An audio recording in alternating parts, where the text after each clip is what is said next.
Do you want to talk about your culture? Introducing the online web TV. Africa Today. Farnham. You can watch us live at the same time on 4 platforms: Facebook, YouTube, Twitter, and using the Africa Today app. Download our app today for Android or Apple. Promote your business today.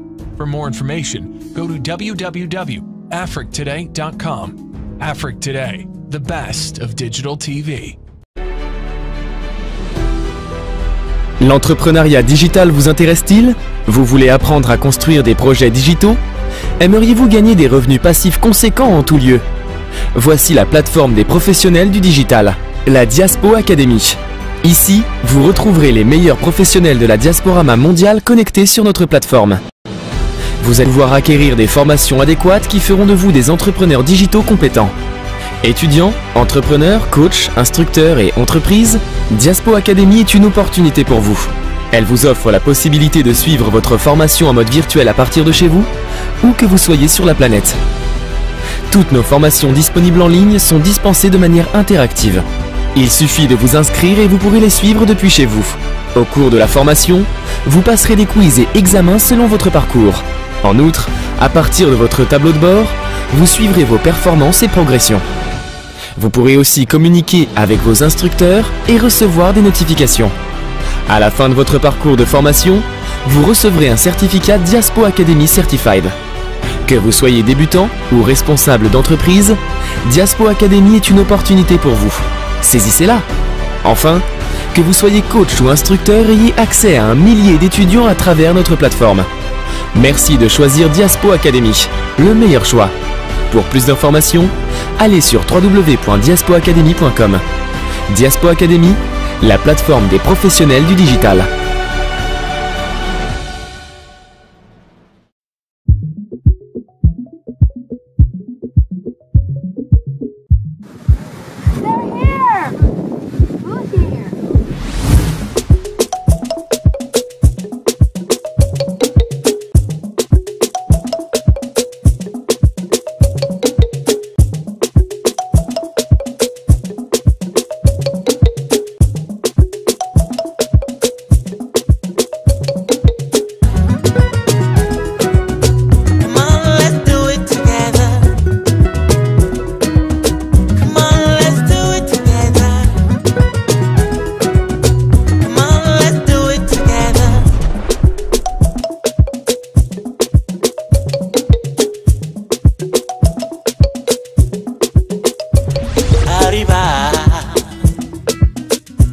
Bailar conmigo, la libertad con todo,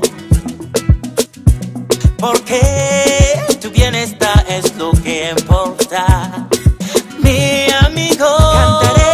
Cantaré, cantaré, mi vida es tu vida, si se puede, si se puede.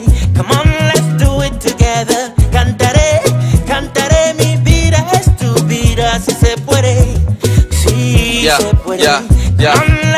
look, we are the forgotten, like lost knowledge, more mileage, we bled for blood diamonds, yeah we bled often, sacrifice and offering, life can get cold like you live in Boston, but if we come together, keep it running, then maybe one day we can make some progress, ayy, maybe one day we make some progress, so before we roll the dice, better be cautious, ayy, better be cautious, now look at us, we flossing, I don't wanna see my brother in the coffin. We need less hate, more loving. Cantaré, cantaré, mi vida es tu vida, si se puede, si se puede. Come on, let's do it together. Cantaré, cantaré, mi vida es tu vida, si se puede, si se puede. Come on, let's do it together.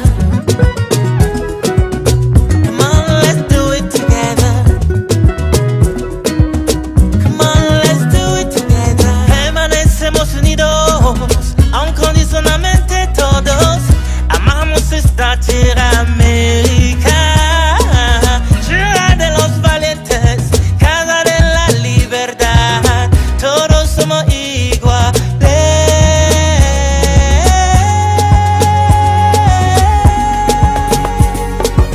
¡Arriba! Baila, baila, baila, baila, baila, baila.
Ladies and gentlemen, welcome to Africa Today, a digital Pan-African TV based in the United States of America.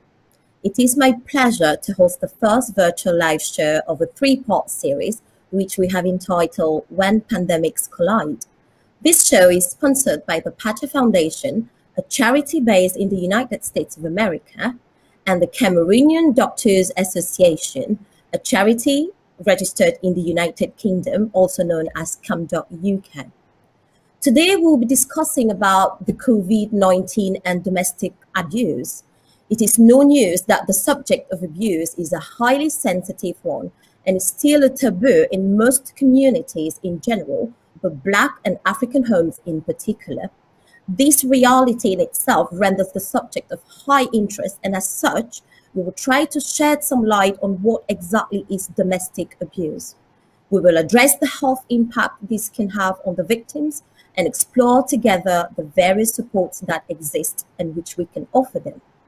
I am Dr. Vicky Kamwa, and I'm a clinical research fellow at the University of Birmingham in the United Kingdom. Je n'ai pas toujours été en Grande-Bretagne et j'ai fait mes études de médecine à l'Université des Montagnes à Bangangté au Cameroun. Je suis également la trésorière de l'association caritative CAMDOCUK. Vous l'avez sûrement deviné, mais parce que nous avons aujourd'hui une audience bilingue, nous vous prions d'accepter que nous conduisons cette émission en français et en anglais. So, with me today are Barrister Mary Abanga and Dr. Nkwaya Mpafe, which I will have the utmost pleasure to present to you in the next minute. So to kick off, please let me introduce to you Miss Mary Abanga, who just loves to be called Mag. She likes to describe herself as a Jacqueline of several trades. She's an everyday woman and mother with a zigzag profile, so I'm going to give it a try. She's an activist, an author, a coach, a consultant, a feminist, a lawyer. She's a lecturer, a Prince to project manager, a psychotherapist, a philanthropist, and above all, she's a spiritualist. She just loves to sum it all by saying she's a person of passion and a tale of talents. Her life's journey has filled 7 books already, which I'm sure you will find of great interest should you decide. And she has got 3 musketeers to keep her busy at home. Mag lives in Douala, the economic capital of Cameroon. She is the founder and CEO of the association Hope for Abused and Battered, and also the country director of the Gabriel Bebombachem Foundation for Epilepsy and Mental Well-Being. She is the Global Mental Health Peer Executive representing Cameroon. So, with such a high, rich, and impressive profile, please welcome Barrister Mary Abanga. Mag? Hello, everyone. It's such an honor to be here. When I was growing up, I didn't know I was going to come and have such a big profile and just keep going on, because I'm actually a Commonwealth scholar with the University of Lancaster doing an MSc in professional practice healthcare. So you see, from law to psychology to all of it, passing through literature, everything, there's so much in my brain, and I love to share also. I'm also a motivational speaker. I do a lot of things. So I honor all invitations I can to talk, to put out some knowledge, and I'm so passionate about mental health. So looking at a topic like this one, I would, of course, focus on the mental health impact, and I'm so grateful to be on the panel with other luminaries like Dr. Perfect. Thank you. And to have you on the show, Mag. Thank you very much for accepting our invitation. So, right, our next panelist is as commendable and passionate as our first. He's a general practitioner who has worked for over 20 years in the National Health Service, also known as NHS. He's currently working for the Ministry of Defence in the United Kingdom, and he is based at the Queen Elizabeth Hospital in Birmingham at the Royal Centre of Defence Medicine. He has a special interest in underwater medicine and substance misuse. Please welcome with me Dr. Nkwaya Mpafe. Welcome, Doctor.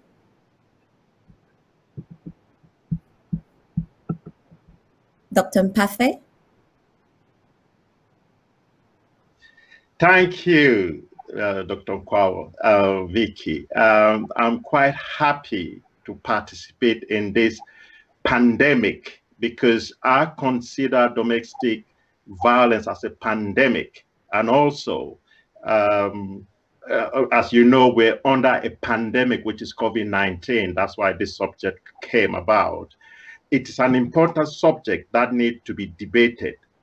And we know that victims suffer in silence. Well, I will have some disclaimer to do. Whatever I say today is my opinion and not those of the Ministry of Defense nor the position of CAMDOC. Well, thank you very much for accepting our invitation today, Dr. Mpafe. So without further ado, and if you don't mind, I would like to start by asking this to those beautiful panelists that we're having today.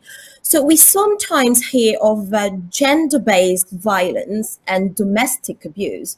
Do they mean the same or are they different? And I would like to start with Mag.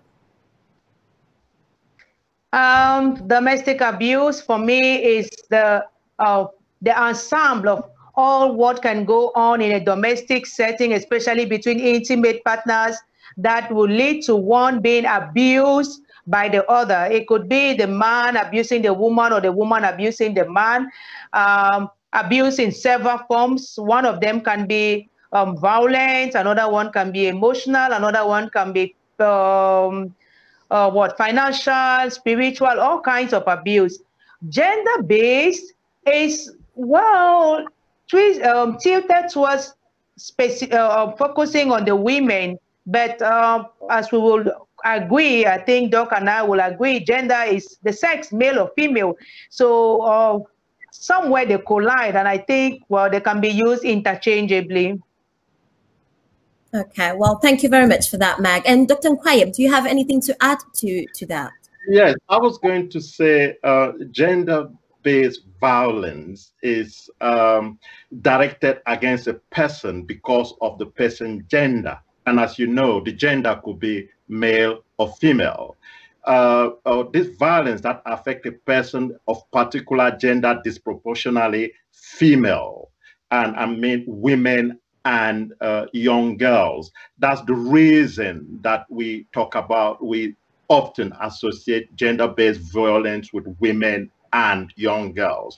And also because on gender-based violence, you also have particular things that affect only women. For example, female genital mutilation, which in Cameroon, we usually call it female circumcision. That's the word that is used. So when we say female circumcision, it's actually female genital mutilation in Cameroon. Forced marriage, which could be due to the state or due to family, and breast ironing, which are specific for that female gender. That is the reason we always use, it's interchangeable, gender-based violence as violence against women and girls. As Mary said, the definition of abuse, domestic abuse, is it could be one incident only, or a pattern of incident of controlling, coercive, threatening, degrading, and violent behavior. That could be physical, as Mary was saying, sexual, financial, psychological, or emotional, inflicted on a person or a child by an intimate partner, cohabiting partner, parent, siblings, and family relative, or someone well known to the family, or other person, or other important person as ex-partner or so on, or carers. And this always happen in the house. So it's something that happens in our household. That's why we call it domestic abuse. As you could see, it's a big range of issues that we'll have to discuss. And as Mary was saying, it could be physical, emotional, financial, sexual, neglect, discrimination. And today we also talk about the online violence, which is actually quite prominent with the new technology and so on. Thank you. Right. Okay.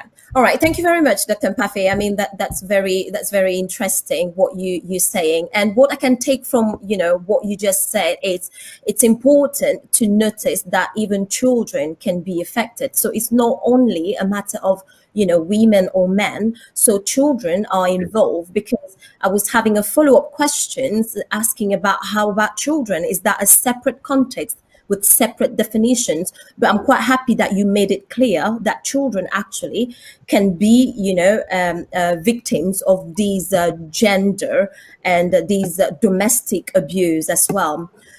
So if you don't mind, so we know that this is COVID-19, scary times with lockdowns.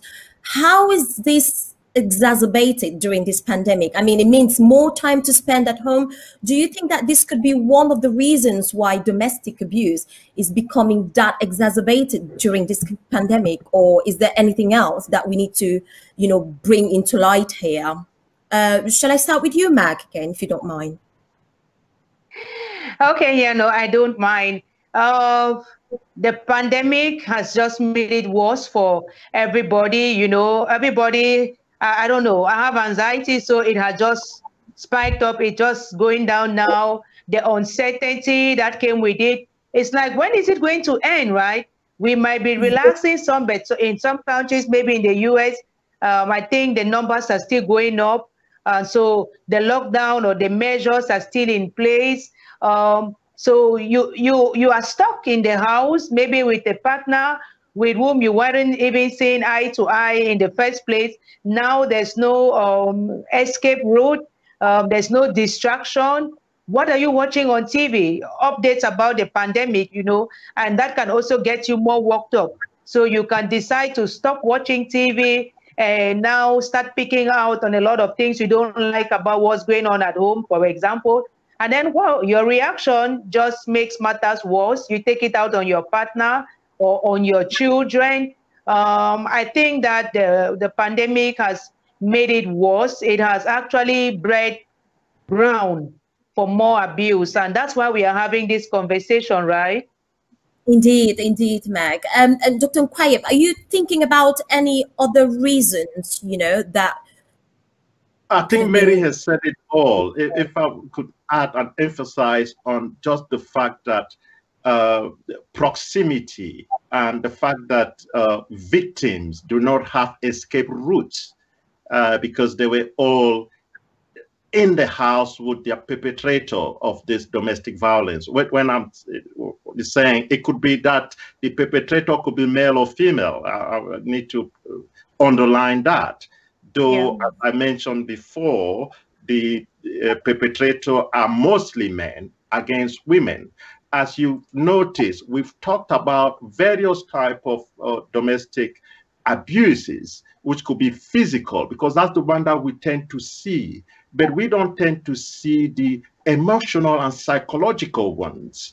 And also, due to the lockdown, if you think about it, people have lost their job, which means that financial strain actually impact on the family, in families, which makes exacerbate if there was an economic type of abuse, that would exacerbate it as well because of lack of money and so on.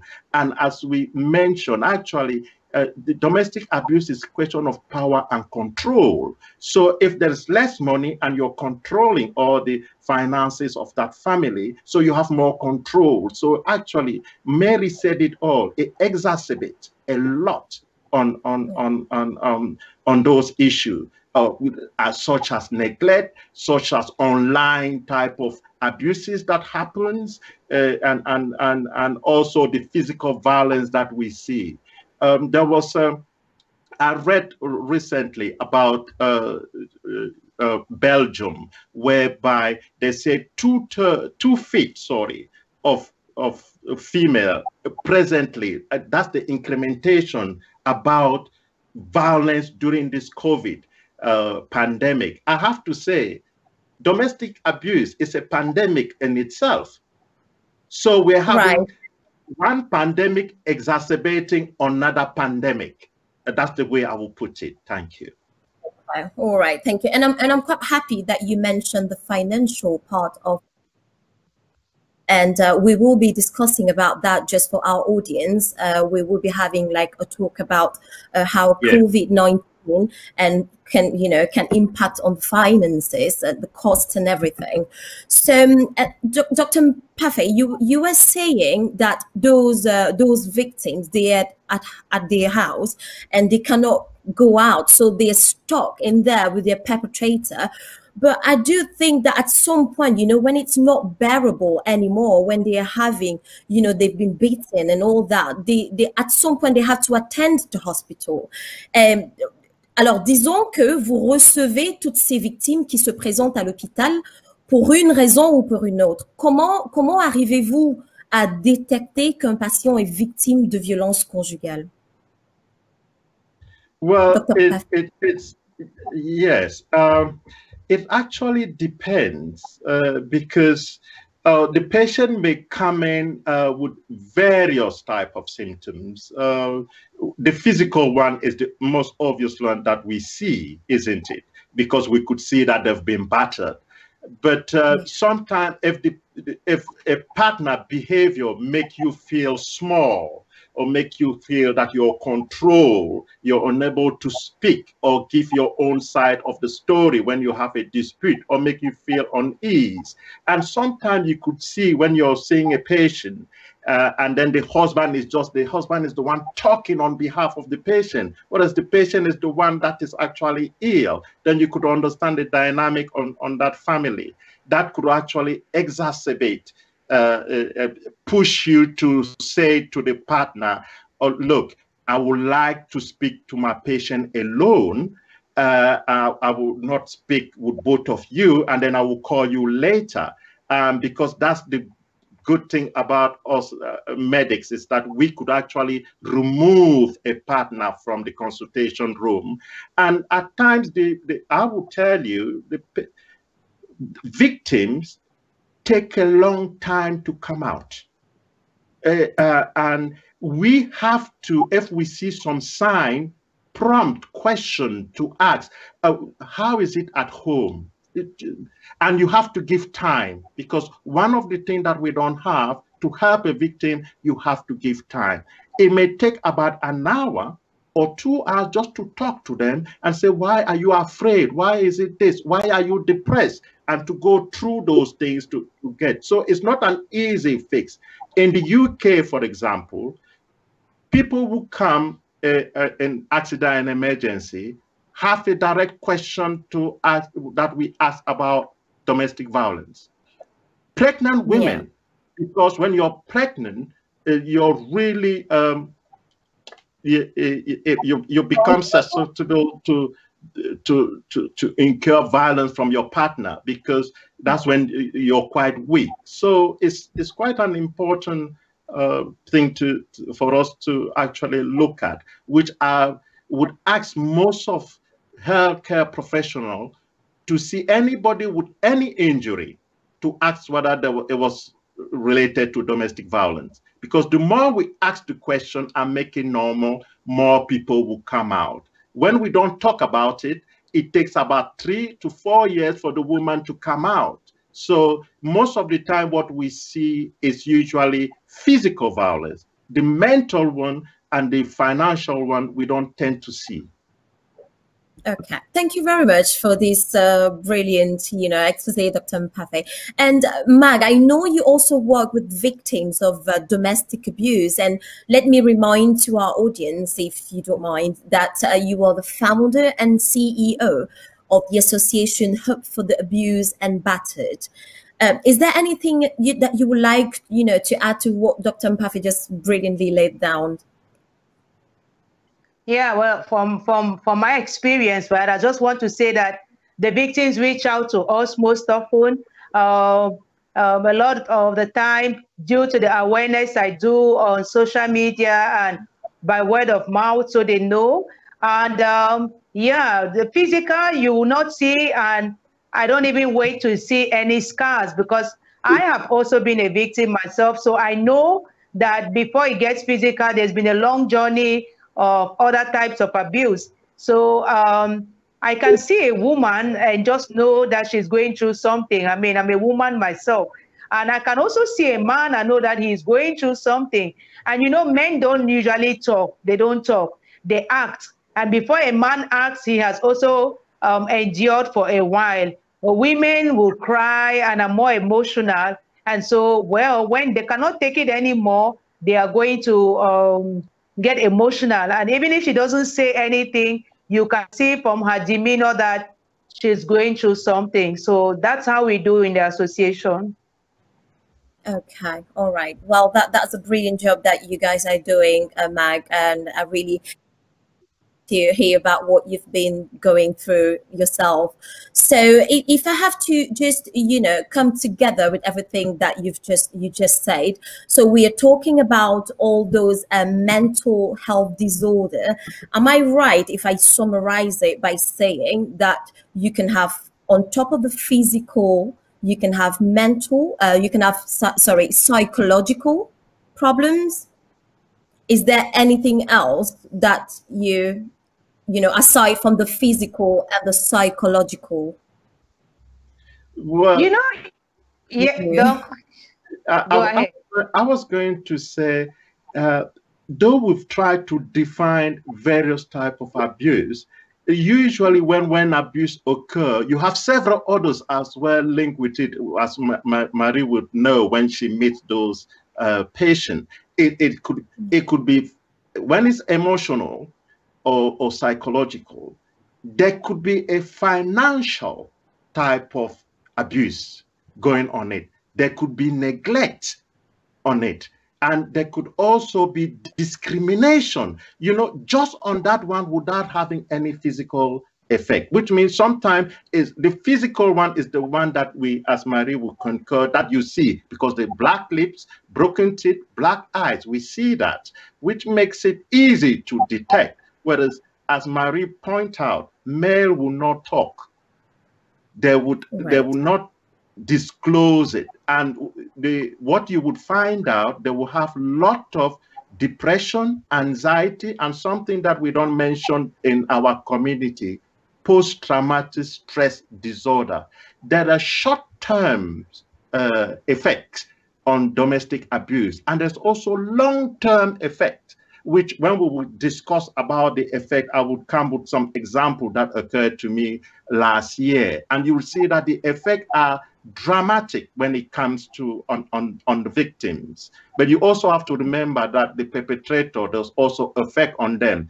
In our part of the world, perpetrator actually paid with the law. But in Cameroon, there's a which Mary would actually concur, it appears that there's impunity because people are allowed to do most of the things. So I will leave it to Marie to continue on that. Yeah, we will have the opportunity at the legal side of what domestic can lead to. So prenons maintenant une petite pause publicitaire et je vous retrouve juste après.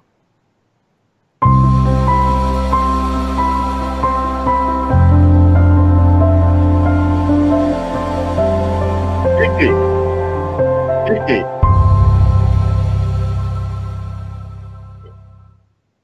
Do you want to promote your business? Do you want to talk about your nonprofit organization? Do you want to talk about your culture? Introducing the online web TV, Africa Today, where you can watch us live at the same time on 4 platforms: Facebook, YouTube, Twitter, and using the Africa Today app. Download our app today for Android or Apple. Promote your business today. For more information, go to www.africtoday.com. Africa Today, the best of digital TV.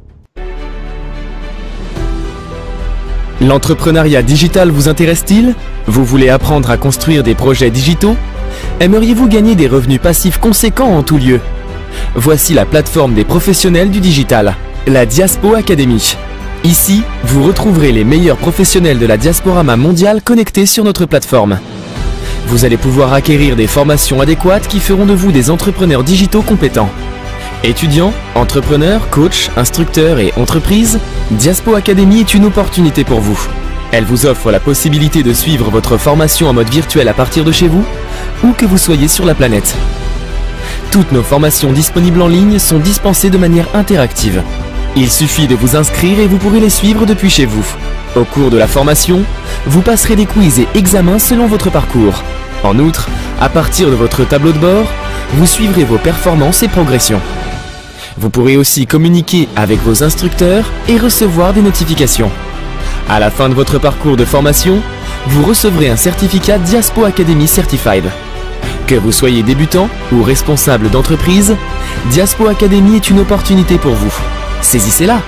Enfin, que vous soyez coach ou instructeur, ayez accès à un millier d'étudiants à travers notre plateforme. Merci de choisir Diaspo Academy, le meilleur choix. Pour plus d'informations, allez sur www.diaspoacademy.com. Diaspo Academy, la plateforme des professionnels du digital.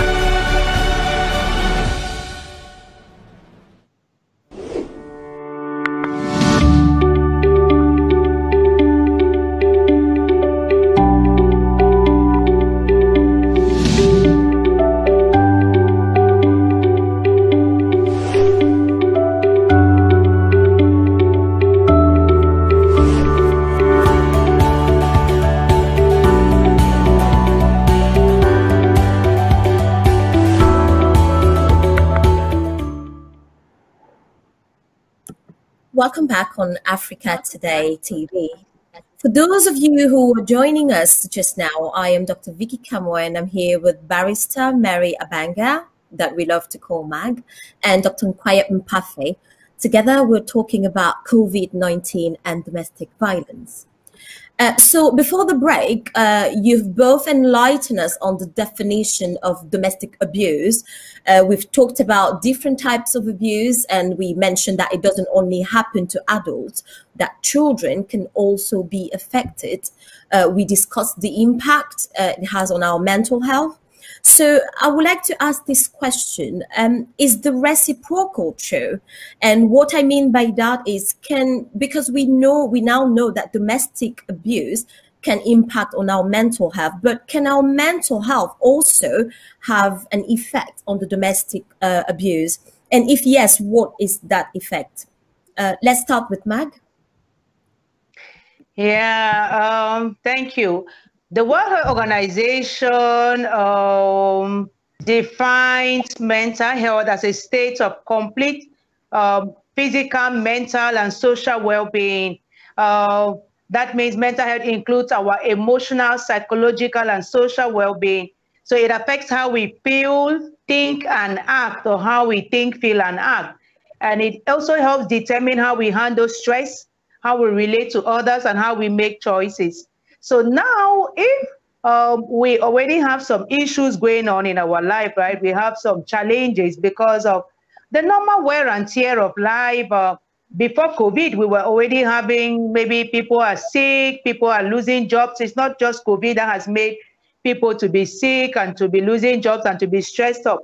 So we could already have challenges. I personally live with post-traumatic stress disorder. So just imagine if COVID now came on, and I find myself stuck with a partner and we don't get along. That would just make my PTSD to just go over the radar. So yes, our mental health can affect domestic abuse, can actually favor domestic abuse. I could become more abusive because I become more restless, I become more anxious, I become more worried, more stressed out.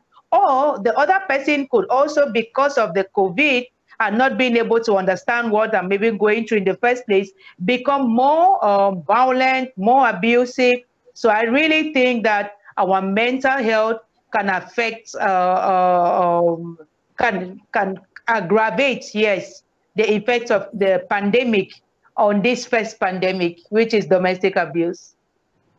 Okay. Well, thank you very much for that. And Dr. Mpafe, is there anything that you would like to add to what Mag just said? I was going to bring another element into it. And the element is actually alcohol. Our population, which I would call substance misuse. Now, mental health, and it's quite related. Some people, to try to cope, for example, with sleeping, do drink a lot of alcohol. And as you know, alcohol could then increase the incidence of domestic violence just by that fact. Or people could use heroin, shisha, or another type of drugs that people use, and marijuana and cannabis, which is cannabis, and so on. So yes, the reverse is also true, that actually mental health could exacerbate domestic violence. People who are psychotic, for example, could actually be violent against their loved one around in the house. So, but it's the disease bringing that. But when most of the time they're treated, they then calm down, which means it's not actually because if you remember on my definition, I said it could be one incident or several incidents or with time.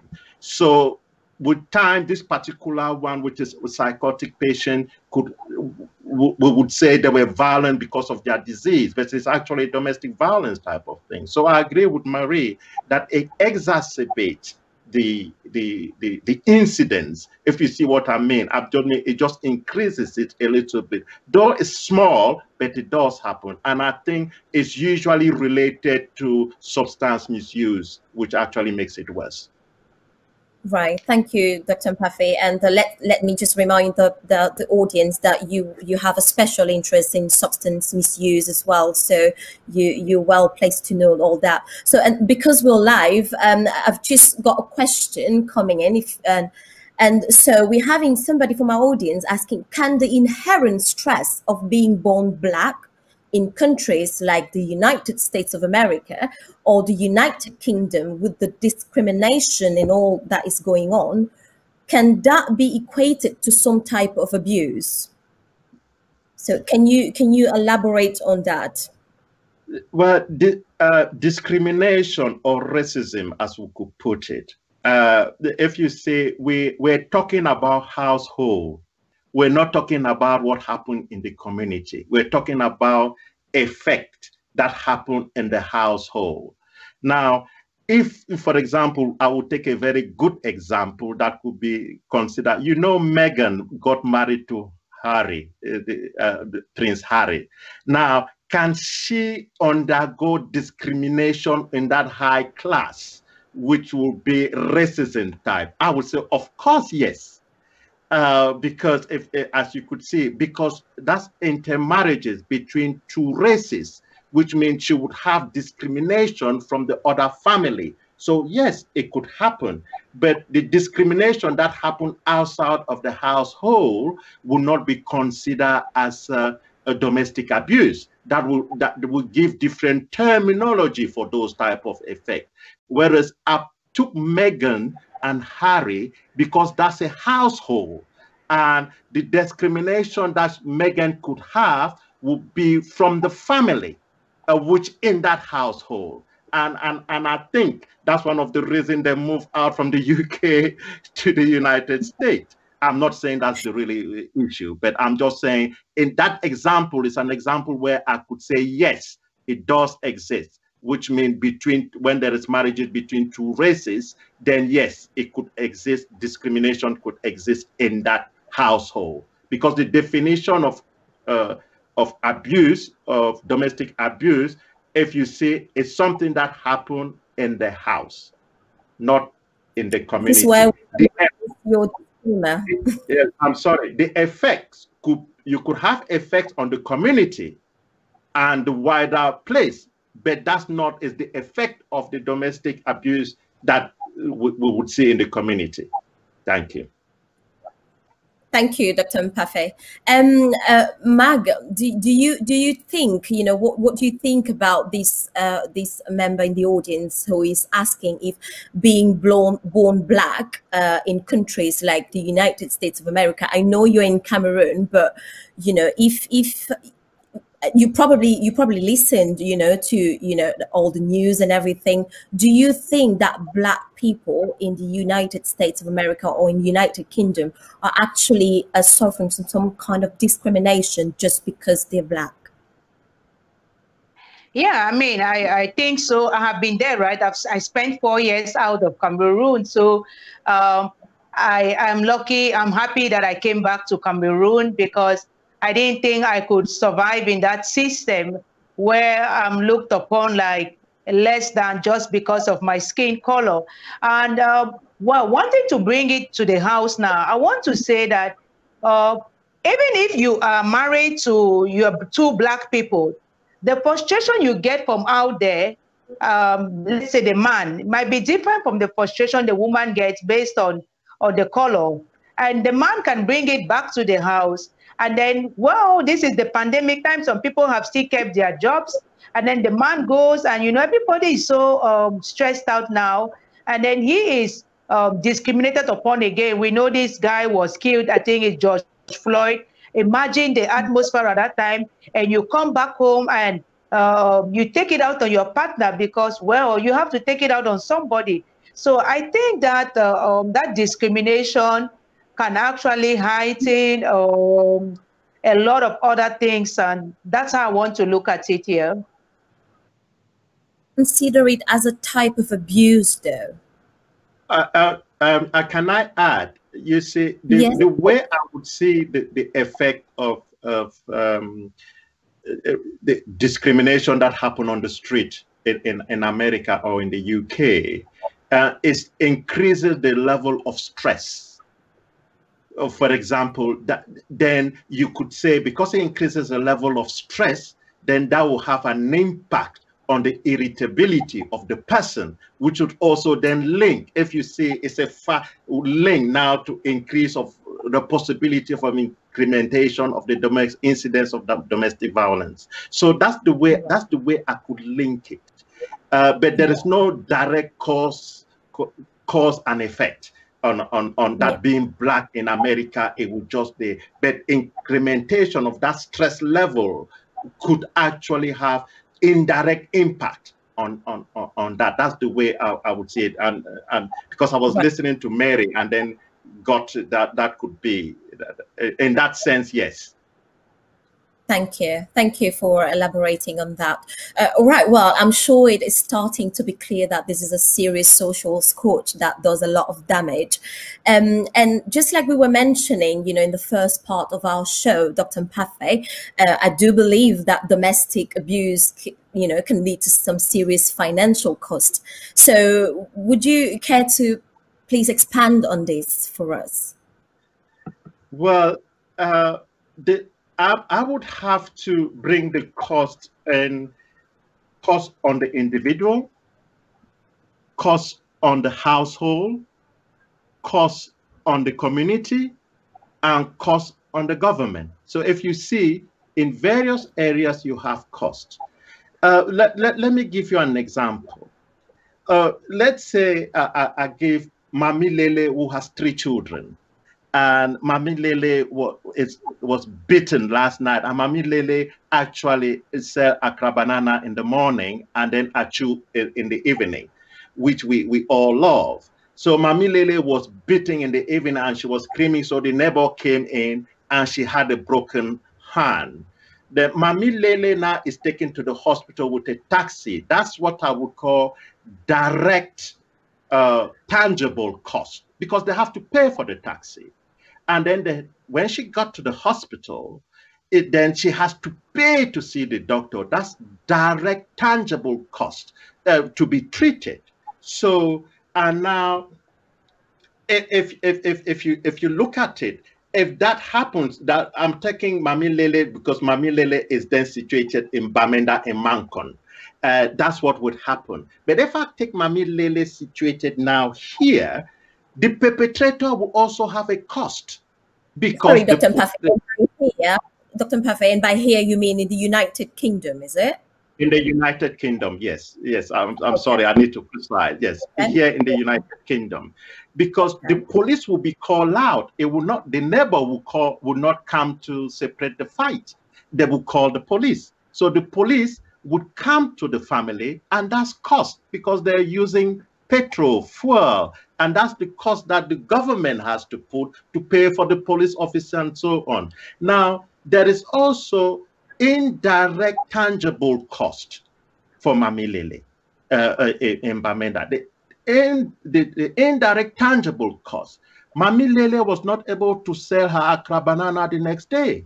That's loss of income. Mamilele was not able to make her the achu soup that evening because she cannot pound the achu. That's tangible cost, but it's indirect cost because there's not exchange of money between her and others. But that's loss of income. That if we bring it back to the UK or to the US, that person will not go to work. That's how you have that indirect cost. Indirect tangible cost. There will be loss of productivity and so on. Now, I bring it back to the other aspect, the household. When Mamilele is not having money brought in, the household income, as we know, African women are the one that hold our family. And so it means that there will be no food. So you see that there will be no food the next day for the children to eat because there's less money in that household.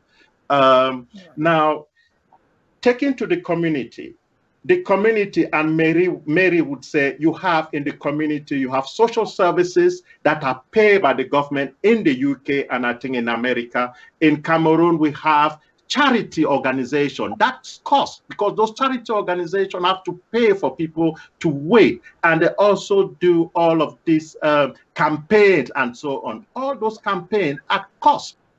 It costs. We could put money into them, which I will come back later.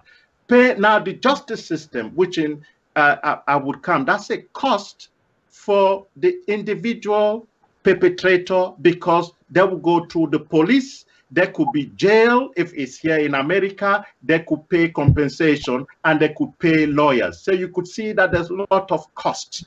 Now, to throw something to you, because this is a really big topic, it costs 66 billion pounds in the UK for domestic violence. That's how much it costs. In the US, it's 3 trillion in the US, due to the statistics. And when there's one incident in domestic violence in the UK, it costs it's about 24 million, I'm going to say this in CFA, 24 million CFA when there's one incident. That's how much it costs. So it's a lot of money.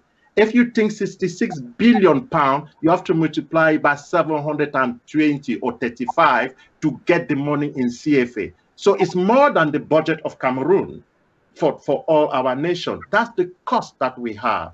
So there is something that we also call we call direct intangible cost. Now, the direct intangible cost is the cost, long-term cost on children that actually witness domestic violence, because that cost is actually go to on their education, because you will need special teacher to teach them, because the children may have a certain type of mentality at school that they will call challenging, so they will need special need. So that's a cost on education on that child. And then you have what we call indirect intangible cost. Now, this is what you would have. How do you cause a pain? You know, when Mamilele has a broken hand, she was suffering with pain, with severe pain. How do you cause that? How do you cause depression? How do you cause PTSD, like Mary when she had the PTSD? You cannot cost it, but actually all of those have money, because it would actually, when you have PTSD or whatsoever, it actually impact on your work, on what you could deliver. You would lose your work. Just to finish, I will give an example for Jean. I will call it Jean, a patient of mine 2 years ago, who came to see me. And actually, he saw me, and the symptoms that he presented with were PTSD symptoms. Well, we went through it, and then when we were questioning him, why did all this PTSD happen, then it transpired that he was a nurse.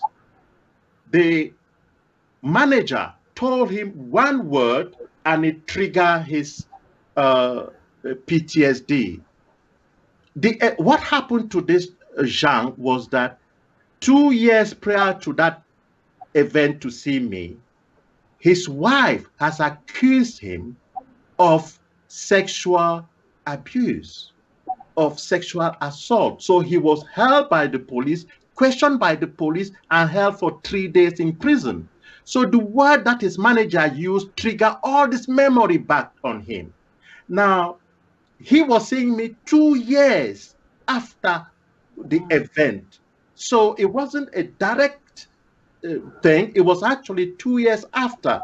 I could, just to summarize, he's not able to perform his nursing duty nowadays because he cannot work, because of the PTSD that is. And so we're trying to treat him, but he cannot function as a person. So if you see, that's a delay cost, which is very high. Luckily for in the UK, we have this social care that could actually take care of him. So they cannot remove him because, as I said, I work with the military. So he's a soldier in the first place. But if you see, it's not this PTSD is not because he went to a battlefield. No, it was because of what transpired. It was one incident that happened to his life that caused this PTSD. So I would discuss, I want to hear what Mary would say, because there are a lot of other issues that I would bring, because there was the legal cost that I said in summary, the work cost that I didn't actually talk about, which is actually the employer actually lose productivity and have to employ somebody to cover your job. So that's cost. Okay. So and we're going to and just for the audience, I know Dr. Mpafe has been using PTSD a lot just to try to describe, and for the audience, it actually means post-stress disorder, post-traumatic stress disorder. So it's actually a condition that you suffer from after an event that is really very stressful, and that puts you just in a position where your mental health is very affected. So, and shall we, juste après ce spot publicitaire, nous parlerons un peu plus des financial costs, excusez-moi le terme, et puis nous parlerons des services mis à la disposition de ces victimes. Restez connectés.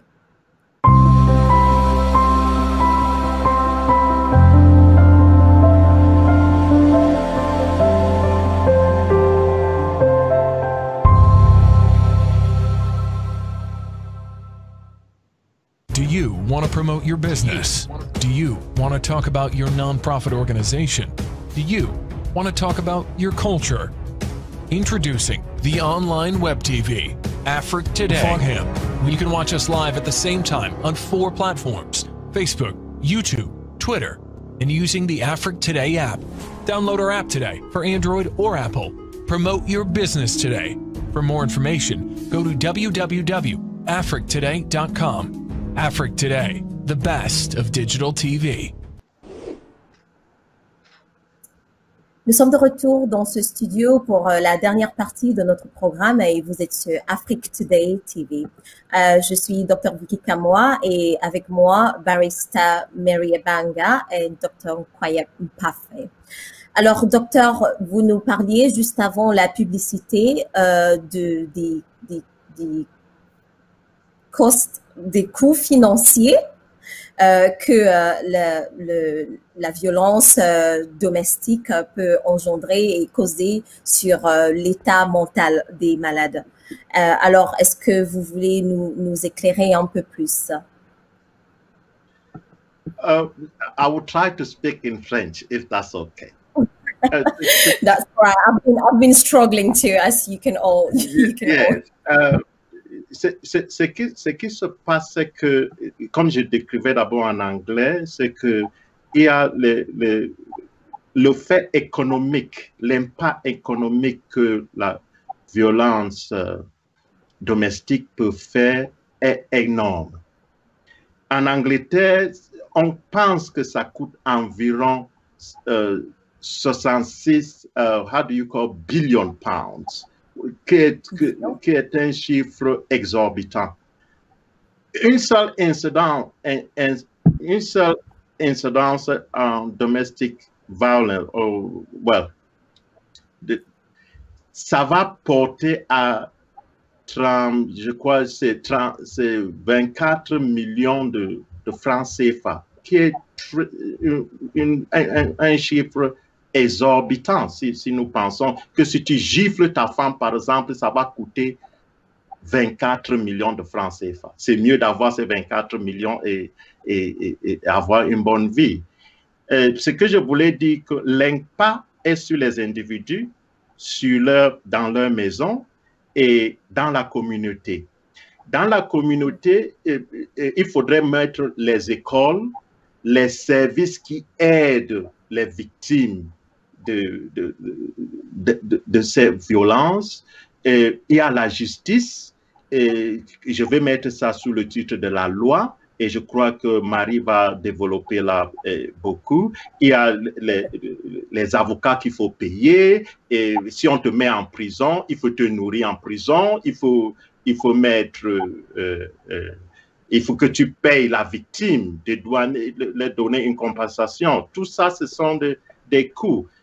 Aux États-Unis, aux États-Unis, on a pu quantifier que quand il y a un meurtre dû aux violences domestiques, ça coûte presque 2 millions de dollars.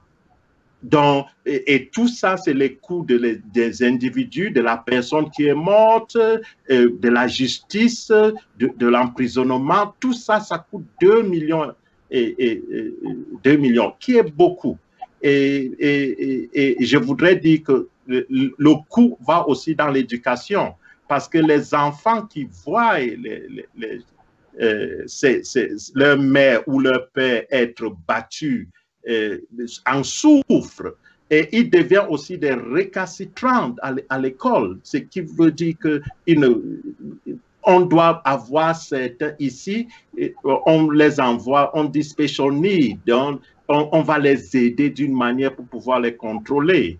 Et le travail, quand tu ne vas pas au travail, quelqu'un doit faire ton boulot, ça doit être tes collègues, ou bien on doit employer quelqu'un d'autre pour faire ton travail. C'est-à-dire le coût est un peu partout. Et il y a aussi les charités comme celle de Marie qui font les campagnes, et eux, ils dépensent de l'argent pour informer la société des effets de la violence domestique. Donc, il y a tout ça qui coûte de l'argent, et Marie fait ça avec son temps. Son temps-là est précieux, et son temps-là coûte de l'argent, même si elle ne met pas de l'argent là-dessus, puisque c'est une charité. Mais c'est de l'argent. Si tu dois quantifier tout cela, ce serait beaucoup. Au Cameroun, nous n'avons pas les statistiques pour pouvoir quantifier combien ça coûte un événement de violence domestique. Mais je veux vous assurer, ça coûte cher. Même ceux qui sont pauvres, ils payent beaucoup d'argent là-dessus. Et je passe maintenant la parole à Marie. OK. Mag, quelque chose à rajouter à ce que Dr. Yeah, I really want to appreciate the elaboration by Dr. Parfait, and I want to say that he has made me look at domestic violence from a completely different angle, and I wish people could listen to this and think about not even getting into an abusive relationship than getting in there and trying to get out.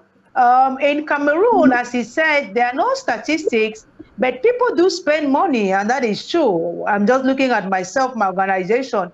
We spend, and what do? We have to keep spending as the cases increase, and we cannot understand why people abuse each other. And it would appear, yes, let me not say it would appear, something like the pandemic, it just favors, it becomes a breeding ground for people to become more abusive because they take out their frustrations and their desperation, their hopelessness on one another. And so if we stop to think about it, we would really say domestic abuse is not the solution to any misunderstanding. Thinking about the children, this is something we generally don't talk about, because I grew up hearing that children should be seen and not heard. So if children are not heard, how do we even know what they are going through? Like, even you say children should be seen, so they are seeing all of what is going through. It must not be physical abuse, just the way you talk to each other. Children pick that up and think that is the way to talk to each other, to talk to people. And then they go to school and then they talk like that to people. And then, well, they are called into the disciplinary committee or something. That is really trickle-down effect of that domestic violence that started at home. And of course, there will be the financial effect. The mental effect for me is just as alarming as the financial effect. And of course, that mental effect would actually cost much more expenditure now. So I think domestic abuse is something to be taken much more seriously than just COVID, you know. Yeah. Okay, thank you very much, Meg. And on that note, actually, I just want to mention something. So what is the role of the family support? Because in Cameroon, we know, especially in Africa, we know that abused women, sometimes they're sent back to their husbands, especially those who are married and they're in abusive relationship, and they're sent back to their husbands by their families because of the stigma and because of the stigma of the abuse, as well as the divorce, and people do not want to just get out of that. What do you think about that?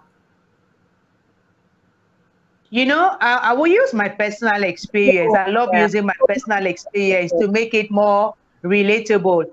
I didn't get the support I was hoping to get from my family, and I just took my own decision and I just left.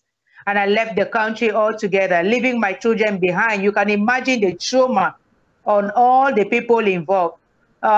That is one case. There's another case where, as you said, the family will tell you to go back. The family will keep trying to arrange it, to keep trying to talk to you people, try to fix it, because, well, you know, people don't want to say, oh, my marriage broke down, so now I'll be looked at like a divorcee, and then how will my children grow up in a dysfunctional home or in a single parent home?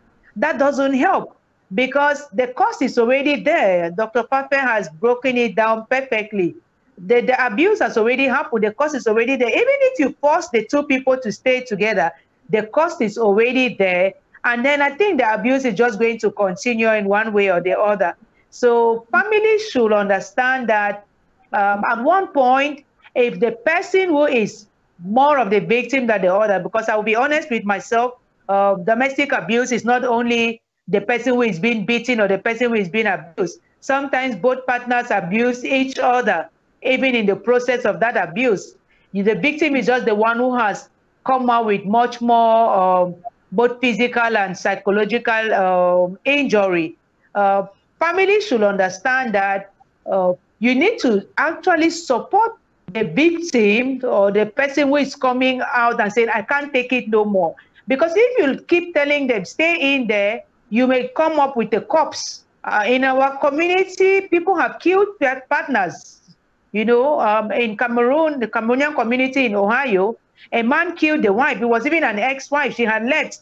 But because they had dragged on for so long, we don't know what really happened. But he went back to their home and he shot her and committed suicide. The families are lost now. The children are left now. In Cameroon also, a guy killed the girlfriend because she went to him to say, I'm leaving. I don't want to be with you anymore. Maybe the family thought the best way to go about it is to go and talk to the guy, so there should be no problem. But who knows? Now somebody is gone. So I think that families really need to think about it and know that it is better not to even get people involved or get people into a situation where there will be domestic abuse or force people to stay there than to have corpses at the end. Yeah. All right. Thank you very much, Meg. And sorry again, you know, about everything that you've been through. It takes a lot of courage to talk about your personal experience. We're being followed by a lot of people, so I'm just going to take maybe this question again. So many victims do not admit to being abused because of the stigma. How can domestic abuse be destigmatized?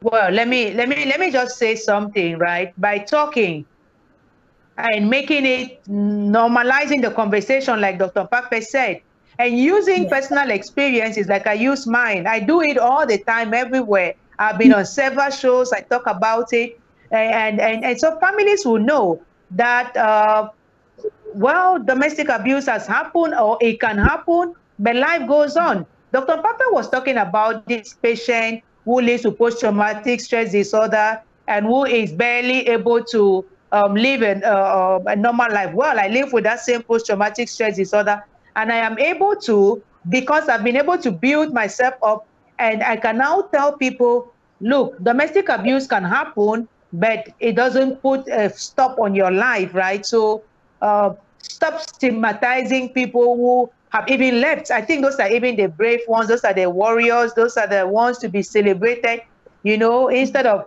making them feel like they're such a failure because they could not keep their marriages together. Because why did the abuse take place in the first place? That's what people should be looking at, not like you left.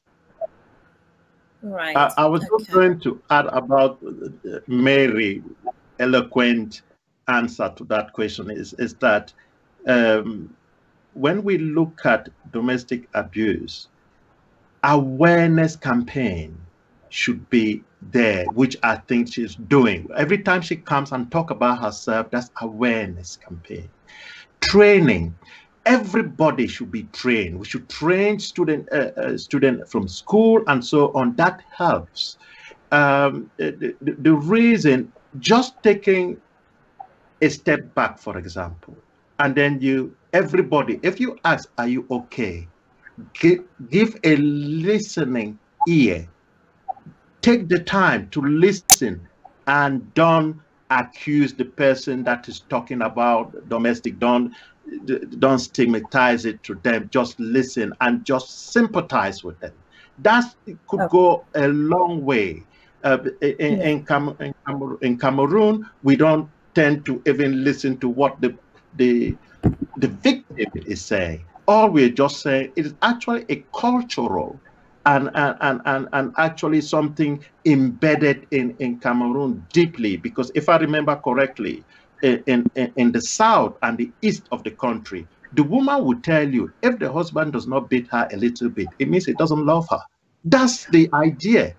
But those type of things should come off our society. The government also is part of the problem. We have a lot of problems, but I think, Mary, you could correct me on that. When rape occur, for example, they usually ask the rapist if they get married to the person that is raped, then there is no issue anymore. Yeah. And if you see, that's actually what I would say, a government abuse on the population, on the women. And so personally, what I think is that we should, every individual should be able to have a listening ear, not to judge the victim, just to listen, and usually take time to listen to them. I have to say, the time the woman or the subject or the gender decide to leave, that's the time they are most vulnerable. The reason it's very interesting what you're saying, but I'm really sorry. I'll have to, because on that note, I actually want to, because you're saying that those patients becomes more vulnerable. Can we talk about, all the services and all what is this, at their disposition in Cameroon and maybe in the United Kingdom, to take care of those patients? That's where I was going to say. I was going to say they're more vulnerable, because when you talk to somebody they need to make a plan. Yes, a plan exactly. to live. They have to have a bag that is ready with very simple thing in it, always in the house, where they could just take it, tap, and leave.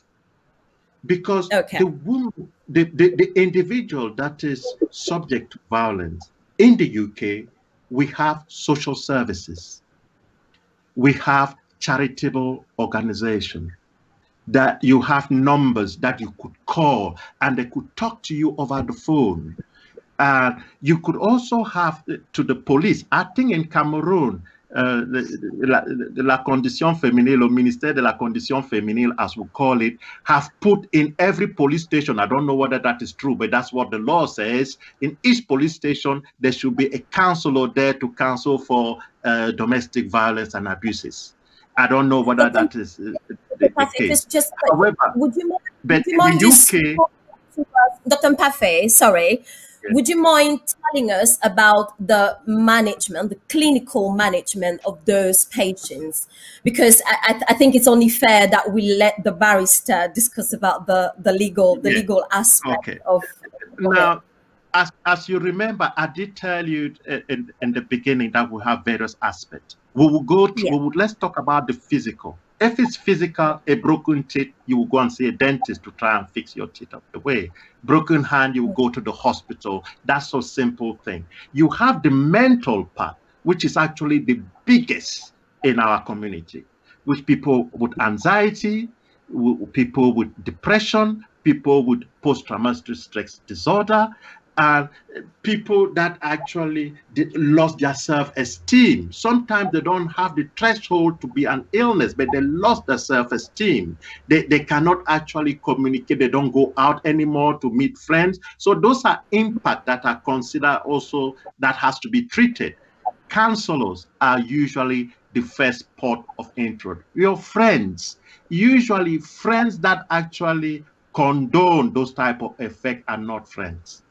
Your friends will actually help you to see things through, because sometimes people in love does not actually see properly because of their love. But what they have to do, their friend have to put the things how it is to them.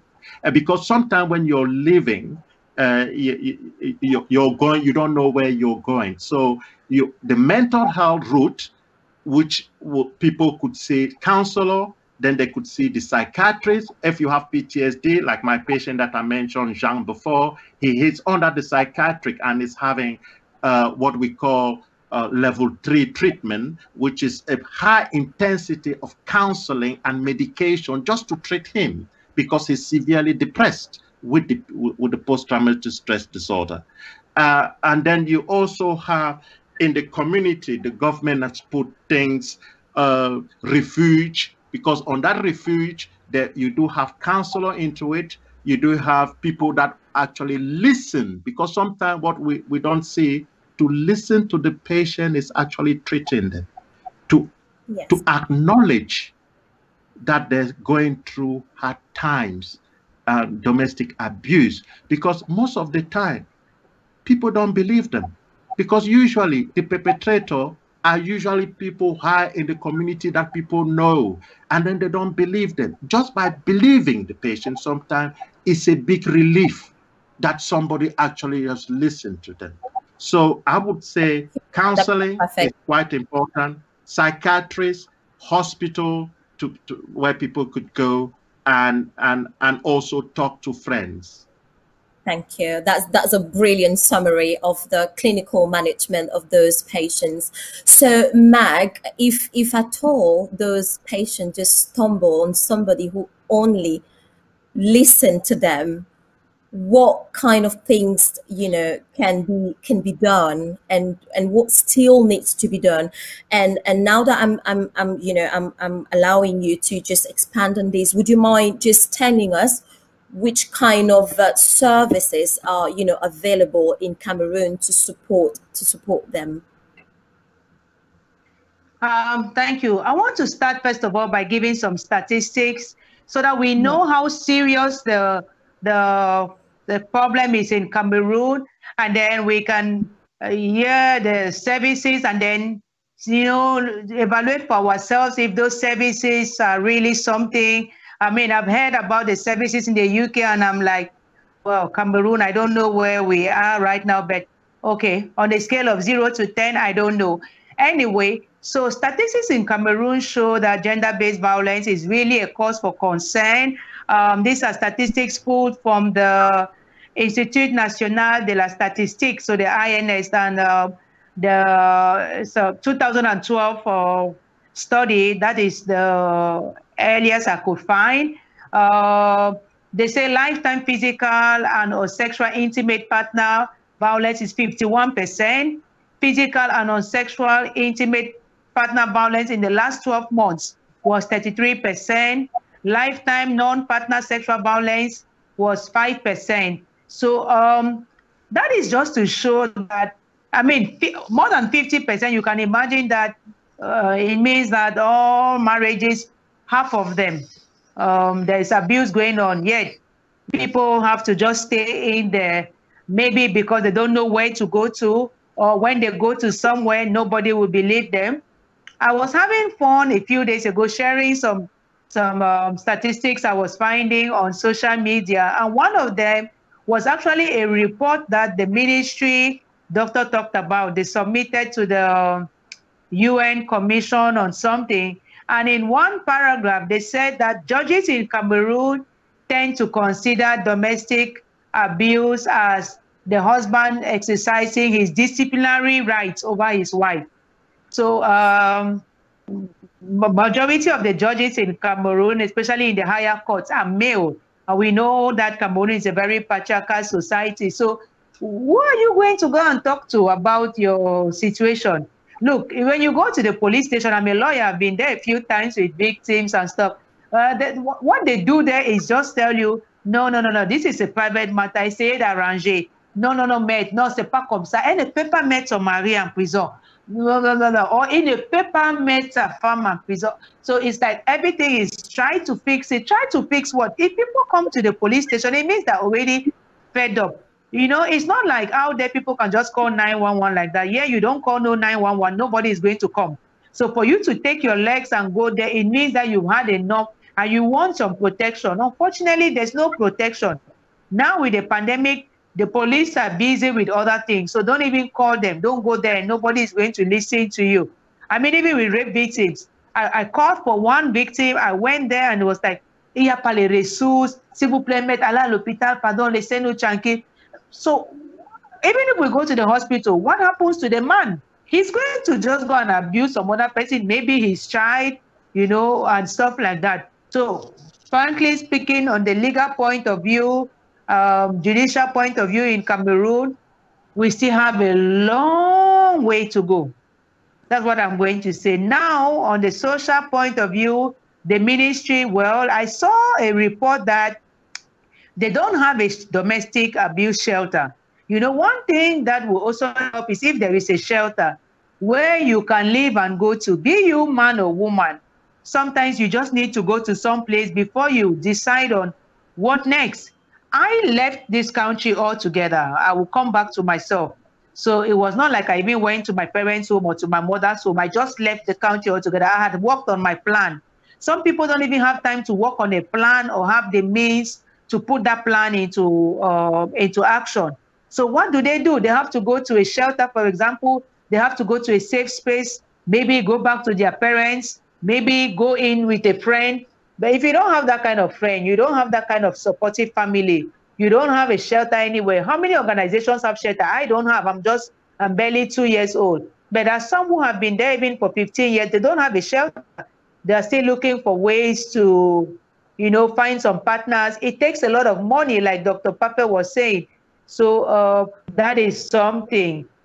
Call helplines. I called one number. I saw the ministry said that was a help. I called since yesterday up to today. The number is not passing. But they said on the website, that's a number that's available 24/7. So finally, what do? I think that what is happening, especially now in Cameroon, is that we are just creating more violence because people are helpless. So what do? They take it out on the perpetrator. You hear a woman has stabbed the husband has killed the wife or the partner and stuff like that, because who is going to do what to who anyway? So find your own solution. And if it's taking out the other person that will now let you live in peace, then maybe that's what people are going to do. And Dr. Mpafe, any number in the United Kingdom that victim can call? Oh yes, I was just looking at it. There's a domestic abuse helpline run by Refuge on 0808 2000 247. So I'll repeat, 0808 2000 247. So and does that, when they ring, does that mean that when they ring the number, they are taken care of? When they ring the number, somebody's 24 hours helpline, somebody's on the line, and they will answer. And as Mary was saying, those are things that does not exist in Cameroon. In France, I think the number is 3919. So they just dial that 3919 and they go to a helpline, and they will give them advice, because those people are trained on how to deal with victims of domestic violence. What we didn't touch today is that domestic violence, but I think Mary did touch on it. The perpetrator also have issues that have to be addressed. For example, what I didn't say before is that sometimes those domestic abuses occur because of substance misuse. So if you address the substance misuse, for example, alcoholism or drug misuse, then the domestic violence would actually ease. So at times, those people also need help, psychological help for others, for anger management and so on. And so it's not only that because they're violent, there's nothing there to be done. In the UK, there's things there to help the perpetrator as well. They also have their helpline where they could call people, and then they will help them to how to deal with situation and not to be violent with their family and so on. Right. I tried to find the number for Belgium. I didn't get, but the French one is 3919, and the UK one is 0808 2000 247, and it's free anytime. And if you can allow me to just give the number for the United States of America, so you can phone 1-800-799-7233. And I repeat, that is 1-800-799-7233. Right. I mean, this has been a really interesting subject, and just like you can imagine, we can't just cover everything with one show.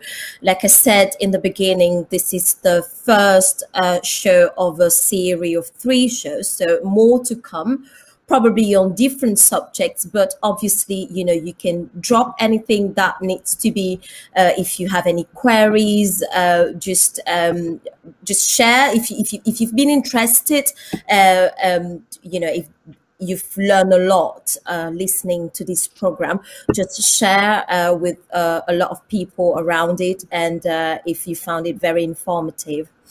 Right. Nous sommes arrivés à la fin de ce programme. Merci énormément de l'avoir suivi. Comme je le disais en anglais tout à l'heure, partagez le lien si vous l'avez trouvé intéressant et riche d'enseignements. Et nous vous retrouverons prochainement pour d'autres nouveaux shows aussi intéressants que celui-ci. Au revoir.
promote your business? Do you want to talk about your nonprofit organization? Do you want to talk about your culture? Introducing the online web TV, Africa Today, where you can watch us live at the same time on 4 platforms: Facebook, YouTube, Twitter, and using the Africa Today app. Download our app today for Android or Apple. Promote your business today. For more information, go to www.africtoday.com.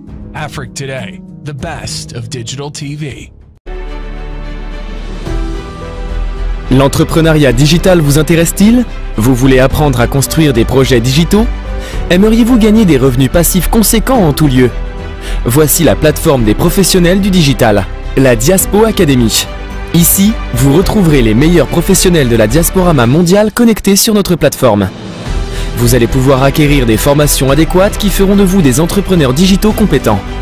Étudiants, entrepreneurs, coachs, instructeurs et entreprises, Diaspo Academy est une opportunité pour vous. Elle vous offre la possibilité de suivre votre formation en mode virtuel à partir de chez vous, ou que vous soyez sur la planète. Toutes nos formations disponibles en ligne sont dispensées de manière interactive. Il suffit de vous inscrire et vous pourrez les suivre depuis chez vous. Au cours de la formation, vous passerez des quiz et examens selon votre parcours. En outre, à partir de votre tableau de bord, vous suivrez vos performances et progressions. Vous pourrez aussi communiquer avec vos instructeurs et recevoir des notifications. À la fin de votre parcours de formation, vous recevrez un certificat Diaspo Academy Certified. Que vous soyez débutant ou responsable d'entreprise, Diaspo Academy est une opportunité pour vous. Saisissez-la! Enfin, que vous soyez coach ou instructeur, ayez accès à un millier d'étudiants à travers notre plateforme. Merci de choisir Diaspo Academy, le meilleur choix. Pour plus d'informations, allez sur www.diaspoacademy.com. Diaspo Academy, la plateforme des professionnels du digital.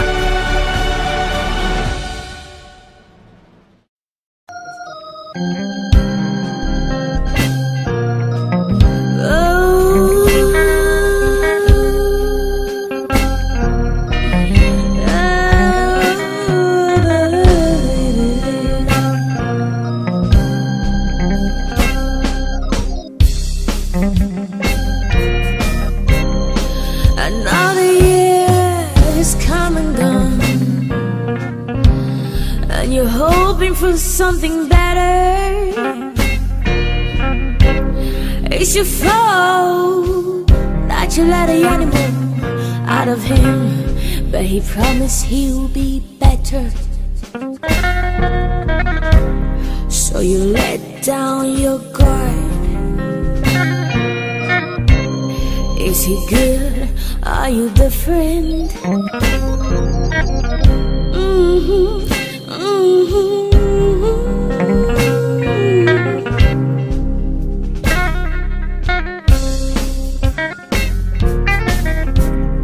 Forgive me, my sister. Forgive me, my brother. If I did you wrong,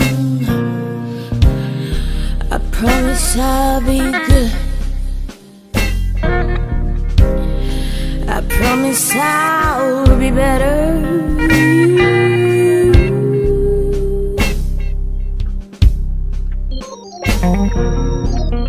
You see, better days are coming. Better days are coming. Better days are coming. Better days are coming. So be wise and be ready. Be wise, be ready.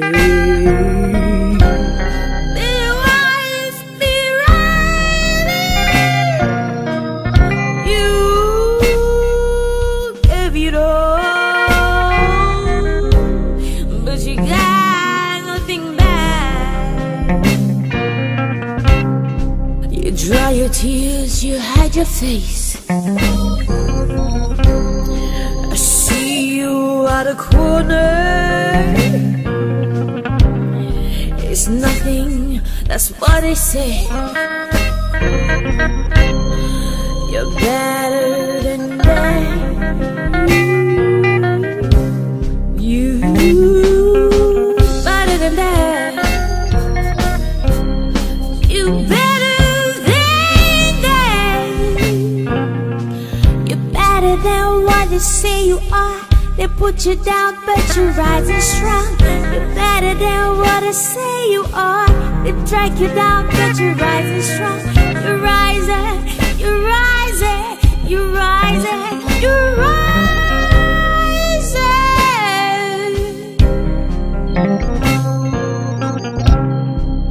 Better days are coming.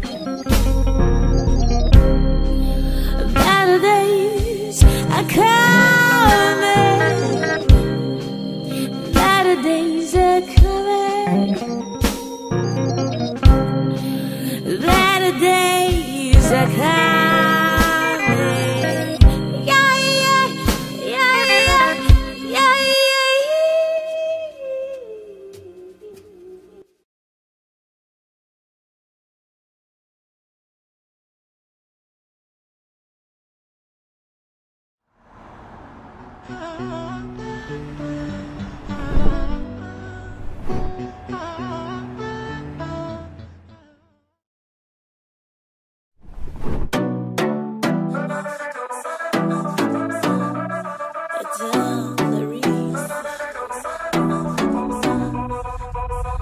You say my body hot like a fire. Say make I put it down low. You say I'm the baddest. I'm your heart's desire. Put it on you. Me like the way me put it on you. Yeah. Put it on you. Me like the way me put it on you. Yeah. You like the way me do the dirty one. You like the way me put it on you. Me like the way me put this thing on you. You like the way me do the dirty one. You like the way me put it on you. Me like the way me put this thing on you. So baby, push it down, say break it down to the floor, da da da da da. The way you put it on me, yeah. I swear to God, you done making my back go low. Fais comme ça, fais comme ça, fais comme ça, fais comme ça, fais comme ça, fais comme ça, fais comme ça, fais comme ça. So why you gone now? Me down yo, me go John Dogada like a bondo. Boy I get them, my boy them. See that roof coming down on the dance floor. Get down, get down. Said I like the way you're getting on the place. Would you get down, get down? I like the way I'm walking. Say I swear to God, I like the way I'm walking. Say I swear to God, so if you come see my mama, I go show you the matter. And if you give it to me, I go give it to you. Say not ready, baba bata. Say if you come see my mama, I go show you the matter. And if you give it to me, I go give it to you. Say not ready, baba bata. Baby, push it down, say break it down to the floor, da da da da da. The way you put it on me, yeah. I swear to God, you did make it my back go low. Fais comme ça, fais comme ça, fais comme ça, fais comme ça, fais comme ça, fais comme ça, fais comme ça. Baby, push it down, say break it down to the floor, da da da da da. The way you put it on me, yeah. I swear to God, you did make it my back go low. Fais comme ça, fais comme ça, fais comme ça, fais comme ça, fais comme ça, fais comme ça, fais comme ça, fais comme ça. Said I like the way you're getting on the place. Would you get down? Tu es mon amour, mon bébé pour l'éternité, mignon garçon, mon trésor, j'aime à te laisser. On fait comment? On fait comme ça, on fait comme ça, on fait comment? On fait comme ça, on fait comme ça, on fait comment?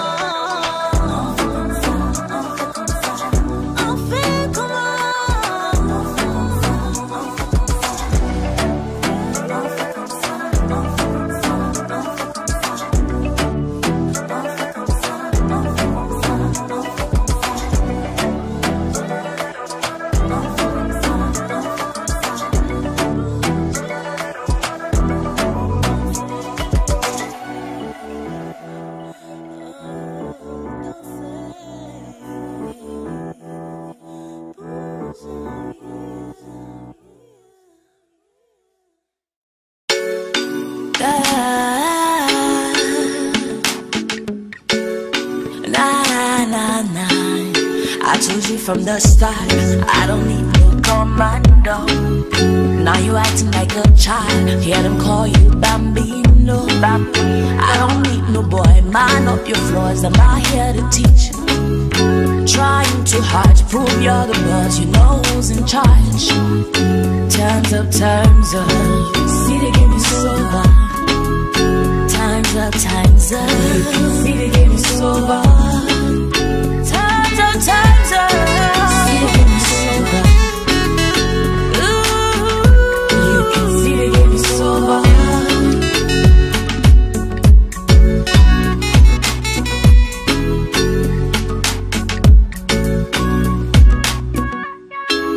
I'm not trying to be smart, no one need to be macho. Now you acting like a fool, hear them say you like a show. I don't need no boy, mind up your flaws, I'm not here to teach you. You're trying too hard to prove you're the boss, you know who's in charge. I got no time, don't waste your time, oh you let only love, you know who's in charge. See the game is over. Oh, time's up, time's up. You can see the game is over. Your time is up. See the game is over. Oh, no, no, no, no, no. See the game is over. Your time. See the game is over. You can see the game is over. Pack on and go, go. See the game is over. Go, go, go, go, go, go, go, go. See the game is over. I may have told you sometimes how I feel. Oh, what I feel, baby, don't make me weak. Oh, it's not personal, but you know I'm not sorry. So don't get it twisted, you know I'm in charge. You may have heard them saying that I'm bossy. You may not like it, but I know what I want. I want you to go, get out of my way. See the game is over. The game is over. See the game is over. Oh, it is over right now. See the game is over. Oh, no, no, no, no, no. See the game is over. Game is over. See the game is over. Over, over, over. See the game is over. Pack and go, pack and go. See the game is over. Your game is over.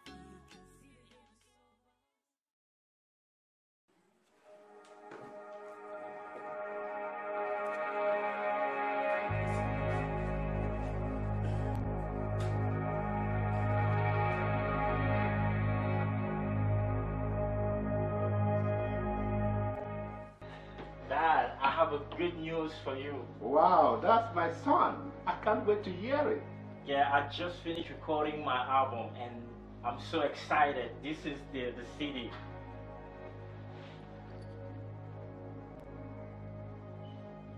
What? Stop it. I brought you to America to study and become a medical doctor, and all you want to do is music? I wish your mom was alive to see this. Take this thing and get out of my house, right? I thought it was a good... David, take this thing and get out of my house.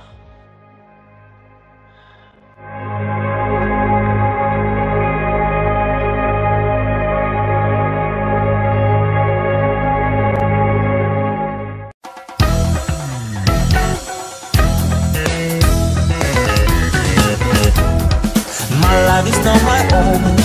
To you I belong. You are my everything, Alpha Omega. My life is not my own. To you I belong. You are my everything, Alpha Omega.